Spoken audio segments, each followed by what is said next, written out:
explicaron a mí qué es lo que era el herpes. Y me lo decía un doctor que también padecía de él, pues yo tuve esa enfermedad siendo niño y cuando se es niño, el herpes se multiplica como si fuera una granada uno. Yo me llené la carita de granitos, la boca, las narices, y estuve cerca de un mes sin poder salir a jugar ni al colegio. Todos los días, ampollas, dolor. Y en esos años, muchos años atrás, no había muchos medicamentos, salvo lavarse la carita y romperse las ampollas, y fue muy doloroso. Cuando volví a tenerlo siendo joven, estaba trabajando en el banco,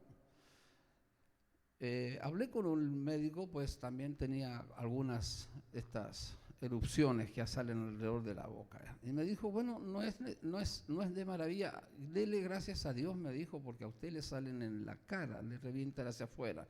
A mí me salen en la lengua, hacia la garganta, me dije. Y yo padezco lo mismo y es un virus que todos los traemos, solo que a algunos no se les manifiesta por las condiciones que tienen físicas, pero siempre aparecen en momentos de tensión, en momentos de estrés, en momentos de angustia y también cuando hay una infección viral, en este caso un resfrío mal cuidado, algo que hace que aparezcan, pero nunca se van. El herpes no tiene solución. Ese deja de estar y se va a esconder en la base del cerebro atrás, cerca de la nuquita, y ahí se queda escondidito. Pero no aparezca la ocasión y revienta. Así que trato de no tensionarme, trato de no enfermarme, trato de ser buena onda y ahí se queda tranquilo el loco, porque si me enojo y ando muy estresado, me lleno de herpes. ¿Me están entendiendo lo que quiero decirles? La rebelión es eso. Somos rebeldes por naturaleza. Nadie va a la escuela para aprender lo malo. Tendemos a hacer las cosas a escondidas. Tendemos naturalmente a mentir, tal vez viendo ejemplos. Es más fácil hacer el mal que hacer el bien. La conducta debe ser estimulada. Los niños deben ser enseñados, corregidos, guiados. Pero solos por sí mismos no tienden al bien, tendemos hacia el mal. Y ese es el gran misterio. ¿Desde dónde proviene el mal? En psicología y con toda la búsqueda del señor Jung, de los descubrimientos del psicoanálisis de Sigmund Freud, todavía no pueden explicar ni en filosofía ni en psicología el origen del mal. Y ese mal se manifiesta en una forma de rebelión, a veces pasiva, a veces indiferente, otras veces explosiva y frontal. De tal manera que el objetivo de ese virus es sacar de en medio la autoridad. Le dije la semana pasada si alguno de ustedes ha sufrido en su vida alguna vez algún abuso de autoridad. Alguien que haya abusado de su posición, ya sea en casa, papá, mamá, algún profesor, algún policía, algún gobernante, algún jefe, y todos hemos tenido nuestras experiencias. Me imagino que sí. ¿Alguien ha sufrido alguna vez abuso de autoridad? Me imagino que sí. Pero eso no tiene por qué a veces llevarnos a la rebelión, porque normalmente es la reacción natural del dolor frente a la injusticia y que nos lleva a reaccionar. De ahí aparece la palabra revolución. Ya Cristo lo quieren poner como un revolucionario cuando Él jamás fue un revolucionario. La revolución tiene que ver con otro fenómeno social, psicológico. No, la rebelión es algo más profundo. Esa rebelión está afincada dentro de nosotros y debemos conocernos. Precisamente uno de los que más ha indagado en el tema del interior, del hombre interior, es Jung, cuando nos habla de lo que es la sombra. Mira, te voy a decir una palabra esta mañana. Hasta cuando tú no conozcas al monstruo que hay en ti, no tienes mucho futuro en esta batalla. No hay nadie aquí en esta mañana, parece. Pueden decir amén. Es que todos nos enamoramos de la parte buena de la persona, pero cuidado, también trae sus cosas. Es un paquete, y un paquete trae de todo. Y debemos aceptarlo. En el proceso de aceptación de otros también está el proceso de aceptación, de autoaceptación nuestra. ¿Por qué siempre somos bien severos con los defectos de los demás y tan indulgentes con los nuestros? ¿Por qué pasamos por alto nuestros errores y no los de los demás? Es precisamente por eso, porque escondemos la sombra, esa que nos persigue, esa que está detrás del espejo. Y precisamente cuando Dios interviene en el ser humano, le da la experiencia de un nuevo nacimiento, ayudado por su espíritu, para que pueda iniciar esa batalla interior que es la más grande de todas las batallas. Y no vamos a decir controlar al hombre viejo, no, al hombre viejo no se le controla, al hombre viejo se le mata. Amén. Se le mata, se le crucifica con sus pasiones y deseos. Y esas siempre están presentes. ¿Y quién de alguno de nosotros no nos hemos querido desclavar más de alguna vez? Desclavar de la cruz, decir, ya no vivo yo, sí, pero cuando están ofendiendo a mi esposa y maltratando a mi hijo, yo me desclavo y voy y hablo con el profesor y me meto con todo el mundo. No soy tan pasivo. Pero la autoridad, ¿qué es? ¿Por qué Jesús no le respondió a los fariseos cuando ellos le dijeron, ¿con qué autoridad haces estas cosas? Y Jesús le hizo una pregunta. El bautismo de Juan era del cielo o de los hombres. Y ellos no quisieron responder, porque si decían que era de los hombres, los apedreaban, pues nadie podía denostar a un profeta ya reconocido por todo el pueblo como lo que era. Juan el Bautista era reconocido como un profeta de Israel. Y negarlo, a propósito del negacionismo que quieren imponer, negarlo significaba lapidación. Y los fariseos, si decimos que el bautismo de Juan era de los hombres, nos apedrean aquí mismo. Y si decimos que era del cielo el bautismo que él traía y practicaba en el Jordán, entonces nos van a decir, ¿y por qué no obedecieron? ¿Por qué no se arrepintieron? Es decir, no nos arrepentimos y no queremos piedras. Entonces le dijeron a Jesús, nosotros no responderemos a eso, no lo sabemos. Y Jesús, la respuesta frente a la pregunta de ¿con qué autoridad haces estas cosas? Fue, yo tampoco os responderé. Fue la pregunta que no respondió Jesús. Si alguien dice que Jesús contesta todas las preguntas, aquí esta no la respondió. Así como Dios no contesta todas nuestras oraciones. Tengo unas ganas que se muera el vecino, ese desgraciado que hace bulla hasta las 5 de la mañana en los fines de semana y no me deja dormir. Tengo unas ganas, Padre, que caiga un rayo, me dan ganas de ir a cortarle, hacerle un cortocircuito, que se muera. Bueno, te lo pido en el nombre de Jesús, oramos. Esa oración Dios no te la va a contestar. Bueno, hay preguntas en la vida que no tienen una respuesta. Y precisamente hablar de autoridad es reconocer con qué derecho. La palabra autoridad tiene que ver con qué derecho se hace algo. Tiene una terminología que hablé la semana pasada en el griego, exousia, el derecho de actuar. El único que tiene el derecho de hacer lo que quiere, cómo quiere, cuándo quiere, a quien quiere es Dios. Todas las otras autoridades son delegadas. Desde que votamos por un presidente, le delegamos, le otorgamos una autoridad. Él está investido de una autoridad delegada por el sufragio. O tal vez por un jefe, cuando es nombrado a alguien subjefe. Siempre la autoridad es delegada. Cuando Pilato le preguntó y le dijo, perdón, ¿no sabes que tengo autoridad para soltarte? ¿No sabes que tengo autoridad para crucificarte? Ahí recién Jesús respondió la pregunta. Qué increíble. Toda la vida, los 3 años, predicando y nunca respondió la pregunta, y la contesta cuando está al borde de ir al Calvario. Y lo que dice es impresionante. como diría Claudio Freyson, impresionante. Los argentinos son así. Impresionante. Ninguna autoridad tendrías contra mí. Ninguna. Si no te fuere dada de arriba. Wow. Lo que está haciendo Jesús es reconociendo la autoridad que tiene Pilatos para llevarlo a la cruz. Y que esa autoridad no la tiene per se, por sí mismo, sino que le ha sido conferida, otorgada, permitida por el que tiene toda la autoridad en el cielo y en la tierra, y ese es Dios. Nosotros cantamos el corito, ni las hojas de los árboles se mueven, si no es por su poder. ¿Se recuerdan ese corito los antiguos? Bueno, creemos, como lo dijo Jesús, que ni aún cae un pajarillo a tierra sin que vuestro Padre Celestial no lo permita.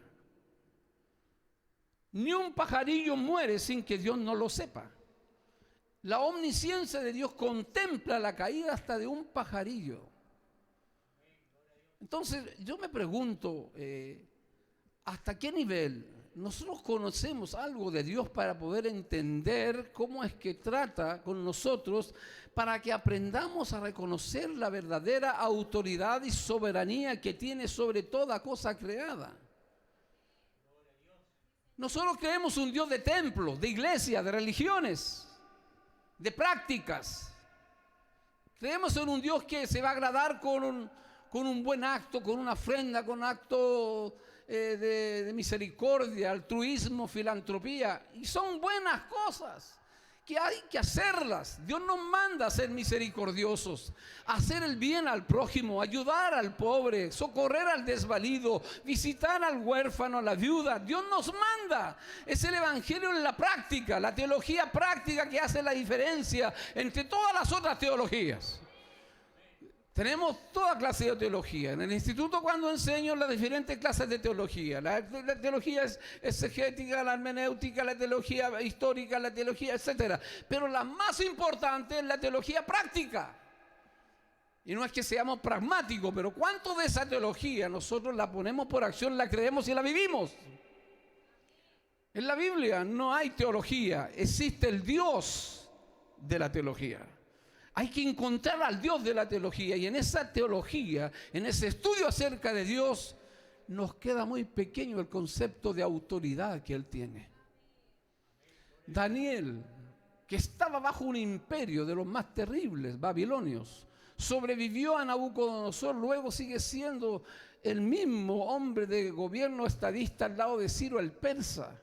Trascendió a 3 reyes Daniel, y en esa visión y en esa palabra, él lo dice 700 años antes de Cristo, 500 años antes de Cristo, perdón, dice: Dios es el que pone reyes y quita reyes.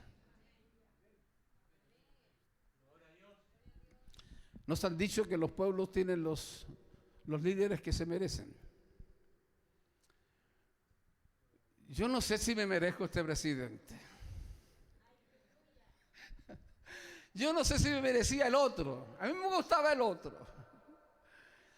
Y detrás de esos deseos, de lo que creemos que nos merecemos, pasan los años, y los que hemos alcanzado algo de sabiduría, algo muy poca, pudimos entender que lo que pasó fue lo que realmente tenía que pasar, porque Dios estaba detrás del asunto. Cuando estaba en Londres pastoreando esa iglesia hispana, en un momento muy espiritual, de mucha unción, se palpaba la presencia de Dios. Yo le hice la gran pregunta a Dios: ¿este es mi lugar? ¿Me vengo para este país? ¿Dejo mi tierra, mi madre, mis hermanos? Yo en ese tiempo no pastoreaba una iglesia física como la que llevamos pastoreando 32 años ya. Necesitaban un pastor hispano en Londres. Supieron de mí, me mandaron cartas que fuera a probar, pero creemos que usted es el hombre de Dios, y una carta tras otra, me mandaron pasajes, me atendieron mejor que al rey Juan Carlos, la verdad. Muy bien. Pero en esa pregunta le dije, Señor, estás aquí, este es mi lugar. Y lleno de gozo, de ese gozo del Espíritu, escuché un no. Se me fue el avivamiento. Dejé de hablar en lengua, que como decíamos en el mundo cuando fumábamos marihuana y cuando veíamos los pacos, bajé chantete. Un curado que usted le da un susto, se le pasa hasta la curadera. Bueno, a mí se me acabó el avivamiento con ese no. Y yo seguí para adelante. Y yo hice caso omiso de ese no autoritativo de Dios, porque no lo comprendía. Estaba todo bien, todos felices, no hallaban qué hacer, me habían comprado la cama, sillones, tenían listo el apartamento y yo me vine a entregar todo, y en medio de eso aparece la ley que impide los nuevos royalties y me llaman, ese pastor no va a poder ser hasta cuando salga una ley, el abogado dice que no, bla, bla, bla, bla, y me quedo aquí en Chile sin trabajo porque renuncié al banco, con 3 hijas que comían todos los días, lamentablemente, y con una deuda de dividendos que era imposible pagar sin tener un sueldo seguro. Ahí me metí en pelea con Dios y le dije, Dios, si sabías que esto iba a pasar, ¿por qué no me lo advertiste? Después me enteré que sí me lo habían advertido. O sea, a mí me dijeron en el banco, pero vaya, señor Aranguis, y conservamos su empleo, sin derecho a goce de sueldo, pero aquí está su trabajo, inténtelo. No, yo me voy. Ya claro, yo tenía claro que tenía que salir.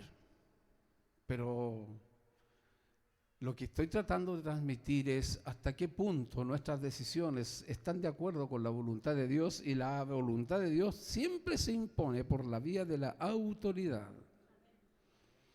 Usted nunca va a hacer querer saber su voluntad si no lo hace a través de su autoridad. Y cuando hablo de autoridad no la hablo desde el magisterio. La diferencia que hay entre las dos grandes iglesias, la católica y la protestante, pues que la católica opera desde el magisterio, desde la autoridad, desde la altura hacia el pueblo. Jesús nos enseña el ministerio del lavado de los pies a sus discípulos.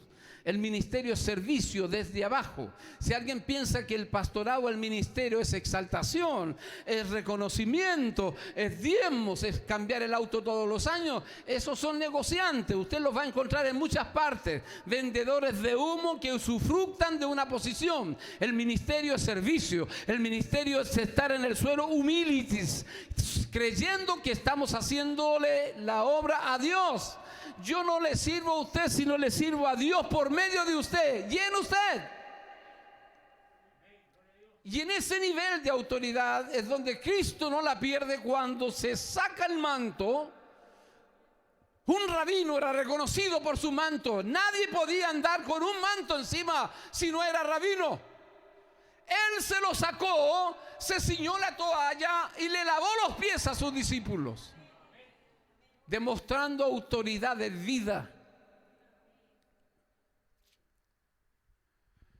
¿Cuántos le han pedido alguna vez perdón a sus hijos por haberlos castigado o equivocado? A mí me pasó cuando eran niños. Reprendí a uno de mis hijos porque se había metido en mi oficina, me había sacado algunas cosas y me había desordenado y no encontraba lo que andaba buscando. Como sabía que era el más intruso de todos, porque una cosa es ser curioso y otra cosa es ser intruso. Haga la diferencia. Todos somos curiosos, pero no sea intruso. Y se fue al colegio. La noche anterior, me imagino que la pasó mal y él hasta lloró que no había sido. Cuando llegó al otro día del colegio, yo toda la mañana esperando que llegara, pues había encontrado la cosa que creía que él la había tomado. Había sido yo el que había cambiado de lugar a la cosita esa que era tan querida para mí.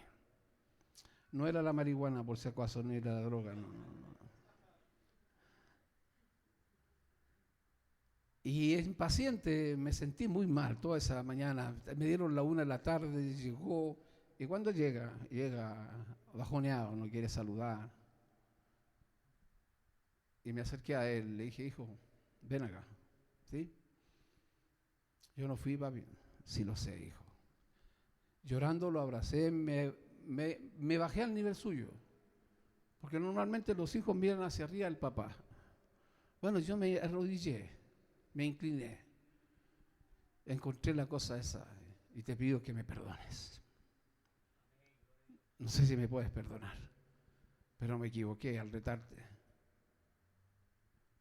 Y con lágrimas lo abracé y él se puso a llorar también. Eso se llama autoridad. ¿Puede ver la autoridad ahí? Eso no es autoritarismo, inflexibilidad. Yo estoy en una etapa en que ya la teología, con todas sus dimensiones profundas y maravillosas que tienen, se la estoy dejando a los que todavía tienen interés en conocer. No es que la sepa toda, pero mis mensajes están yendo más hacia la persona. Es decir, ¿de qué me sirve tener un caudal de gente, grandes templos, mega iglesias, con mega programas, si dentro de eso hay una necesidad personal que no puedo alcanzar y tocar? ¿Sabe? Las iglesias grandes están constituidas por hombres y mujeres grandes. ¿Aló? Normalmente creemos que un gran templo de 1000 personas contiene una gran iglesia y si le hace un chequeo personal se va a enterar de que son puros enanos espirituales, que todavía tienen problemas con el cigarro, con las mujeres, con las mentiras, con el maltrato, con el abuso, con el irse por dentro, etcétera, etcétera. Son enanos espirituales, pero están los domingos en esas grandes iglesias. Vean a Jesús. Jesús, no ha habido un hombre que haya captado la multitud, que haya hecho lo que hizo Jesús. Jesús tenía todo para ser el gran líder que Israel esperaba. Tenía al pueblo de su favor. El mundo entero se va tras él, decían los fariseos. Tenía poder para sanar al enfermo, resucitar al muerto, caminar sobre las aguas, sanar al leproso. Nadie pudo encontrarle un defecto jamás. Decirle a los fariseos esto, que nadie puede decirle a otro: ¿quién de vosotros me redarguye de pecado? ¡Wow! Perdón la palabra que decir, compadre, eso no lo ha dicho nadie más que Cristo. Lea a Gandhi, a Confucio, a Platón, a Aristóteles, Sócrates, lea a cualquier moralista. Nadie ha dicho lo que dijo Cristo. ¿Quién de ustedes puede encontrar una molécula de pecado en mí? Nadie. Eso se llama autoridad de vida. No olvide que Jesús es producto del semen divino. El óvulo humano, que es la Virgen María, la mujer más santa que había sobre la faz de la tierra, pero el semen es divino. Es Dios quien cubrió a María y nació Jesús. Fue tentado en todo, pero sin pecado. Tenía autoridad de vida. Tenía todo para ser el gran líder, para derrocar a los césares. Era invencible. Cuando lo iban a derribar de un monte, lo quedó mirando y pasó por en medio de la multitud. Me imagino que nadie quiso tocarlo. Cuando lo van a buscar al huerto de Getsemaní para prenderle, preguntan: ¿quién es Jesús Nazareno? Jesús le dijo: yo soy. Y cayeron a tierra los soldados. Lo ha leído en la Biblia. Eso no es misticismo, es realidad. La autoridad de vida que había en Jesús la reconocían hasta los demonios. El endemoniado de Gádara, que cuando Jesús pone en los pies en la playa, se arrodilla delante de él ese hombre impelido por cientos de demonios. Y los demonios le dicen: ¿por qué has venido antes de tiempo a atormentarnos? La presencia de Jesús atormenta a los demonios. Cuando escuchan el nombre de Jesús, huyen. En mi nombre echarán fuera demonios. En mi nombre, el nombre de Jesús contiene toda la autoridad que pueda haber. Por eso no hacemos otra cosa sino en el nombre de Jesús, porque no hay otro nombre dado a los hombres en quien podamos ser salvos. Y no es que nos admiremos a los héroes de la Biblia, no es que nos admiremos a la Virgen María, no es que nos admiremos a Pedro. No. Yo cuando llegue al cielo voy a abrazar a mi Cristo, voy a besar sus pies y decirle: Señor, llegué. Pero después de abrazarlo a Él, voy a ir a buscar a Pablo. Oh, Pablito, ¿dónde estás, Pablo de Tarso? ¿Dónde está este Saulo de Tarso? Lo voy a besar al peladito chiquitito ese que dicen los historiadores que era. Luego voy a buscar a David, el lindo gladiador, el que mató al gigante. Buscaré a los grandes hombres de la fe. Me daré el gusto. Y ahí usted va a conocer a Abdías. ¿Cómo era? ¿Se imagina? Sofonía. ¿Sabe que existe un Sofonía en la Biblia? Que hay un libro. ¿No lo ha leído? ¿A quién le predicó? Ageo. A ver, Ageo. Después de la deportación. Es un profeta de la restauración. Los que vienen con Zorobabel para reedificar los muros, con Nehemías y Esdras. Ageo, Zacarías y Malaquías, el último, 400 años antes de Cristo, el último que profetizó. Oiga, vamos a conocer gente, tenemos toda la eternidad para conocerlos.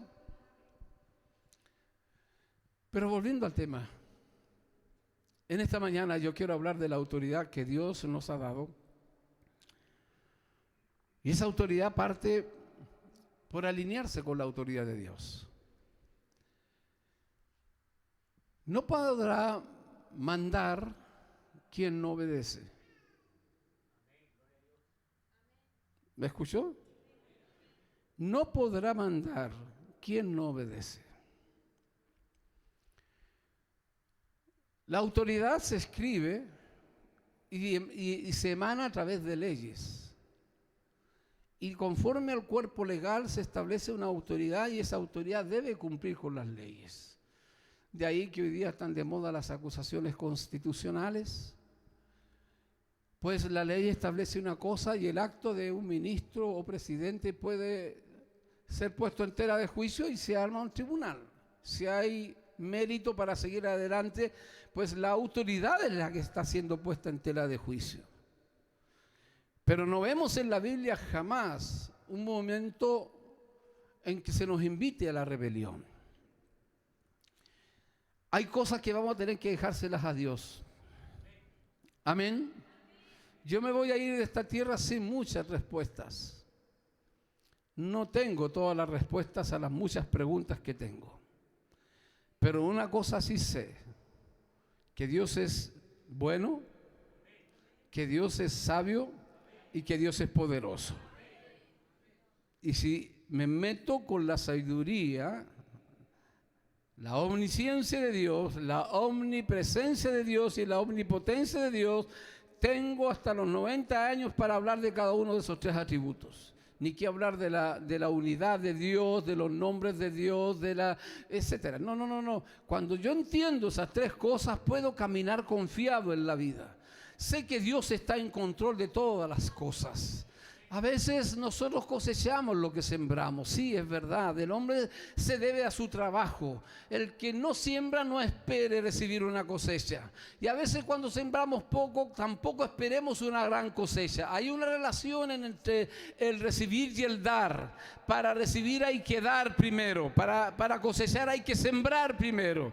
Pero si está presente Dios hace el milagro y puede con 5 panes y 2 peces alimentar a 5,000 personas. Por eso Dios ha prometido no faltarle a su pueblo. Fui joven y envejecido, no he visto justo desamparado ni su simiente que mendigue el pan. Es palabra de Dios, digan amén a eso. Dios no falla en cumplir sus promesas, solo que nosotros debemos alinearnos con la voluntad de Dios. Y no podremos mandar siempre si no nos adecuamos. Si somos el padre gatica que predica y no practica. Si le decimos algo a los hijos y nosotros mismos no lo respetamos. Aló. Be careful with that. Tenga cuidado con eso, que nuestros hijos son el mayor referente de nuestra autoridad. Que tú sí sea sí, tú no sea no. Y cuando le diga, te la voy a dar, y no se la da, usted está mal, tiene que dársela. Dale la comida, quiero decir. Pero hay señoras y viejas que están diciendo, te la voy a dar. Y después cuando no le dan, cuando llegue tu papá, ¿qué te la voy a dar? Y el papá viene cansado, quiere ver a su hijo, ¿cómo va a llegar a dársela? No. Es falta de autoridad. Yo doy gracias a Dios por mi mamá, la autoridad que tenía. No esperaba a mi papá, no. Cuando le escondíamos la correa, ella iba a sacar la manguera. Y nos ponía en fila. Les dije hasta las 6 de la tarde, son las 10 de la noche. ¿Qué hacen aquí? ¿No han comido? Ya, agáchense. Y en filita, no se salvaba ni una. Y algunos lloraban más que otros. Yo lloraba para adentro. Mi hermano parecía un ternero viejo. Y el otro chillaba. Y yo lloraba. Y me dolía. Pero tenía autoridad. Los profesores de antes tenían autoridad, pero cayeron mucho en abusos. Golpear a un niño no es sinónimo de autoridad. La autoridad de vida, esa que se gana. Hay una autoridad que se nos delega, pero hay una autoridad de vida, de vivencia, que es la que hace que un hijo, aun cuando no sea el clon mío, no pueda poner jamás en tela de juicio mis palabras. Dale lo puede recordar que es mi hija mayor. Un día le dije a mis hijos, este sábado vamos a ir al McDonald's. Cajita feliz para todos. Bravo, bravo, bravo, bravo, bravo. Llega el viernes, vengo a reunión, no aquí en la otra iglesia, y pastor, mañana vamos a venir a trabajar, así que vamos a necesitar que esto y esto otro, y a mí se me olvidó que tenía que venir a ver trabajar y a dirigir a todos los que iban a pintar, a hacer cosas en la iglesia. Así que llegué a la casa y le dije, vamos a tener que ir otro día, el lunes, el martes, y el hijo varón mayor se puso a llorar. ¿Y por qué lloras? Si vamos a ir, pero no mañana, no hoy día, no el sábado, estoy ocupado. Y me dijo, tú dijiste, el sábado vamos a ir al McDonald's. Tú lo dijiste. Y lloraba. Y yo dije dentro de la embarré, pero yo lo dije. Llamé por teléfono, si tienen necesidad, arréglense como puedan. Y partimos al 14 a comprar esos juguetitos tan hermosos de McDonald's.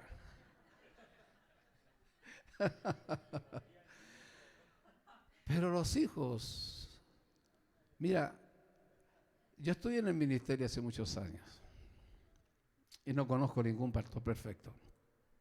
Nunca endiosé a nadie. Yo tengo mis 5 minutos. A Dios le falta mucho para terminar conmigo. Pero le voy a decir algo. Nunca pongan en tela de juicio la autoridad que Dios le ha dado si el hombre de Dios está ahí al frente. Si no le gusta, para los gustos los colores. Amén. No somos moneditas de oro para gustarles a todos, pero sí debemos ser ejemplos de la grey. Estamos llamados a ser ejemplos de la grey, dice Pedro. Apacentad la grey de Dios no por fuerza, no con amenaza. Que si no haces esto te va a ir al infierno, hijo del diablo, y aleluya, y gloria a Dios. No. Apacienten, conduzcan a pasto a la grey, la heredad de Dios. No por fuerza, sino voluntariamente. Yo estoy aquí voluntariamente. Cualquier día me voy. Ustedes no son mi patrón. Los diezmos, las ofrendas no son mi sueldo. Yo no soy tu jefe, soy el pastor que Dios ha llamado para llevar a los pastos a las ovejas y serles un ejemplo. Y ese ejemplo puede fallar porque me gusta Magallanes, el mejor equipo del mundo. Y no soy ni del Colo ni de la U, esos equipos ordinarios, ni de la Católica tampoco. Soy de Magallanes. Vamos colistas. Y no sé cómo irá con la U, el Joaquín está sufriendo y atrás, a lo mejor vamos ganando o perdiendo. Pero está jugando la U con Magallanes. Mi hijo es de la U. Este es el único día que se pone en contra mío porque yo soy de Magallanes. Pero tengo mis defectos, como lo he dicho con el pastor Eduardo, el español de allá de Miami que acabo de dejar. El único problema tuyo es que eres del Real Madrid. Fueras del Barça te querría completamente, pero eres del Real Madrid. Yo igual, lo mismo, Ángel. ¿Cómo puedes ser catalán si tu apellido es vasco, brother? Bueno, ¿qué le vamos a hacer? Pero no soporto que seas del Real Madrid. Yo no soporto que seas del Barça, ya. Nadie es perfecto. Pero a la hora de respetar las palabras, de los gustos personales y los defectos, nunca te vayas contra la policía. No sea hallado en ti ese espíritu de rebelión que apoya, reyertas. Puedes reclamar tus derechos con verdad, con respeto. Yo también bajé al hall central cuando votamos la huelga en el banco.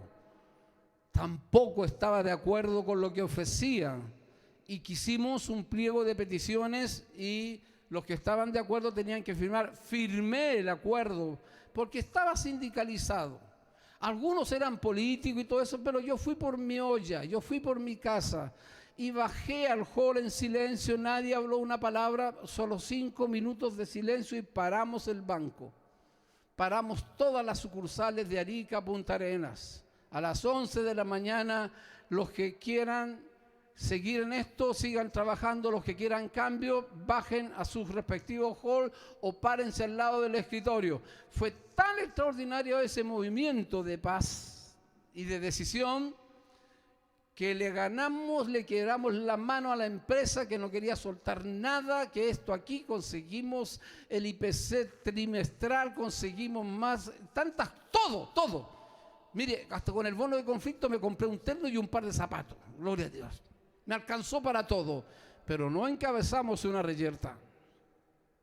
Son derechos que debemos cuidar. Tus derechos acaban donde comienzan los del otro, como la libertad. Pero nunca vayas contra la autoridad. Si ese jefe no es el jefe que tú te mereces, no te preocupes, Dios lo va a sacar. O te va a sacar a ti. Pero no vayas por ahí por la vida yendo contra esa autoridad que viene de arriba. Vea, Pilato, tú estás aquí para llevarme al suplicio. Vas a dar la orden, te vas a lavar las manos, diciendo no tengo nada que ver yo con este asunto y me vas a entregar al pretorio donde me torturarán. Me darán 39 azotes. En el fondo eran 13 veces, pero tenía 3 púas ese látigo que arrancaba la piel. Jesús su cuerpo era una llaga caminante, no quedaba pedazo de piel en su cuerpo. Los 39 azotes eran increíblemente dolorosos y parece que Pilato lo determinó. Jesús le dijo no. Ninguna autoridad tendría contra mí si no te fuese dada de arriba. Desde ese momento, cuando entendí esto, he aprendido que todo lo que me pasa a mí, desde el día que conocí a Cristo y le entregué mi vida a Él, mis asuntos a Él, todo lo que me ocurre, Dios lo procesa primero. Dios lo pasa por el filtro y espera mi respuesta en la escasez, en la enfermedad, en la decepción, el momento de soledad. Soy una persona que tiende a la depresión endógena, siente muchas cosas, ve cosas y no estoy siempre tan alegre como me gustaría ser, pero una cosa sí sé, que Dios está conmigo y si voy a estar con Él, quiero estar alineado con su voluntad. Nunca me ha dejado, nunca me ha faltado, me he sentido solo muchas veces, pero sé que siempre Él ha estado a mi lado. Como a ti te puedas andar por cualquier valle, Dios camina a tu lado. No lo sientes, no lo ves, pero ahí está a tu lado. Y su palabra es verdad. Es la autoridad de Dios para nosotros, que podamos ejercerla sanamente y someternos inteligentemente. La obediencia dentro del matrimonio, de la familia, es una obediencia inteligente. No me diga que porque su marido la llevó a tal parte, porque mi marido sí te llevó a prostituirte, no, pero es que mi marido le debe obediencia. Así, asá. Cuando un padre te manda a mendigar o te manda a hacer cosas malas, es que le debo obediencia a mis padres, tengo que honrar a mis padres. La obediencia dentro del matrimonio y la familia, como en todo lugar, es una obediencia inteligente. ¿Me está entendiendo? A Dios y descubrir si esta es la voluntad de Dios. Yo he estado también bajo ciertos jefes, vacas con B larga, así, vacas. Pero me mantuve ahí aguantando y no me rebelé nunca hasta que llegó el momento en que salí de esa cobertura en el banco y Dios me llevó a una muy buena y me prosperó, y Dios siempre se encarga de prosperarte. Cuando quieres hacer la voluntad de Dios y te sometes a su autoridad, te va a ir bien en la vida. Díganme amén. Honra a tu padre y a tu madre para que te vaya bien en la vida y seas de larga vida. Es el mandamiento con promesa que hay que guardar. Honra, obedece, dice la Biblia, a tus pastores, obedece a las autoridades que por Dios han sido impuestas. Cuando llegue su momento, Dios los sacará. No ha quedado ningún tirano eternizado en el trono. Todos han pasado. La época de los Césares pasó. La época de todos los grandes dictadores abusivos pasaron. El único que reina es Jesucristo y todavía estamos aquí nosotros. Y esperamos el reino celestial que pronto viene, con Cristo como el único Dios y Señor de toda autoridad. Ahora pues, dijo Jesús, toda autoridad me es dada en el cielo y en la tierra. Y os doy autoridad para que en mi nombre vayan, anuncien el evangelio, sanen los enfermos, echen fuera demonios. Tenemos su autoridad por la gracia de Dios. Póngase en pie, por favor.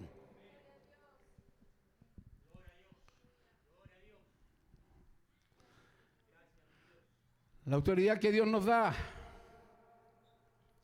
viene revestida y escrita en leyes, y las leyes son para preservarnos. Las leyes son buenas si las obedecemos, esas leyes que no tengan que ver con la conciencia, pero detenerse ante un semáforo rojo es legal que usted lo haga. Si no lo hace, está exponiéndose a sí mismo y a los demás. Ser sabios para obedecer y tener claro a quién obedecemos. Yo quiero que oremos en esta mañana y vamos a terminar orando porque Dios nos dé sabiduría de vida. No se sabe todavía quién fue el que lo dijo, si fue un filósofo hindú o alguien anónimo, pero lo hemos leído en más de algún diploma. Señor, dame valor para cambiar aquellas cosas que puedo cambiar. Dame serenidad para aceptar las cosas que no puedo cambiar. Y dame sabiduría para entender la diferencia. Serenidad para aceptar lo que no podemos cambiar y valor para cambiar las que hay que cambiar. ¿Y cuáles son esas? Necesitamos sabiduría de Dios. Oremos. Señor, gracias en esta mañana por tu palabra. Gracias por este momento que nos das de estar juntos. Gracias por ser tan bueno, por haberte revelado a nosotros por medio de Jesucristo, a través de tu palabra, que no hay nadie que tenga la autoridad que tú tienes. Y te damos gracias por la autoridad que nos has dado para vivir la vida que tú nos das, nos regalas cada mañana. Bendice a cada persona que en esta mañana está aquí. Que no salga de este lugar sin la convicción de saber que tú eres el que tiene la última palabra. Y así como estamos, hermanos, voy a pedirle al hermano Mario Jeffy que venga aquí al frente, pues vamos a orar por él. Mario está aquejado de una enfermedad, de las catastróficas. Tiene un diagnóstico que puede ser tratado en el tiempo, pero creemos que Dios puede hacer un milagro.